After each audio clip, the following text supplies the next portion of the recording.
Back home, the ANC in KwaZulu-Natal says it's saddened by the death of Sindiso Magaqa. The former ANC Youth League Secretary General was shot 19 times in a drive-by shooting along with two ANC colleagues in Umzimkhulu in KwaZulu-Natal in July. Magaqa succumbed to his injuries at a Durban hospital on Monday night. The past 3 years has seen a rise in politically motivated killings involving ANC politicians. Magaqa rose to prominence when he became ANC Youth League Secretary General. At the time, Julius Malema was president and Floyd Shivambu a spokesperson, but their leadership was disbanded in 2012 after being found guilty of bringing the ANC into disrepute. President Jacob Zuma says he will deal with the matter urgently on his return from China. President Zuma strongly condemned the spate of political killings in KwaZulu-Natal. We condemn this. Condemn it with all the contempt it deserves. There is absolutely no reason why there should be political killings. It is clear that we still suffer from failing to understand what is the job of politics in any society.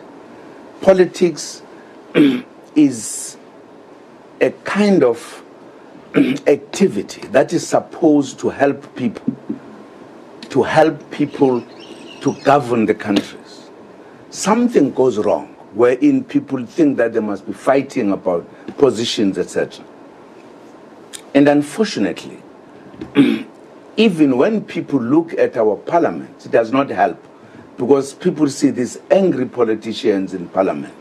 It does influence people to think that to be a politician, you need to be angry, you need to speak with force, etc. It's just unfortunate. Particularly if you take the killings in KwaZulu-Natal, they're clear that they are political and that, in fact, the people who are doing it, they could even belong to the same organization. It's terrible. We believe that the police must be able to get to the people who commit these crimes.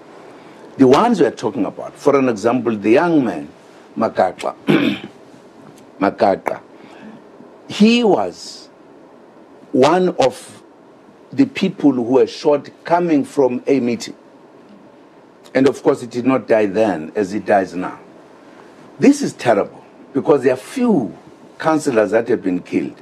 You can't have a situation of political parties or government people that people are going to fear to participate in the governance of the country, feeling that I'm going to die.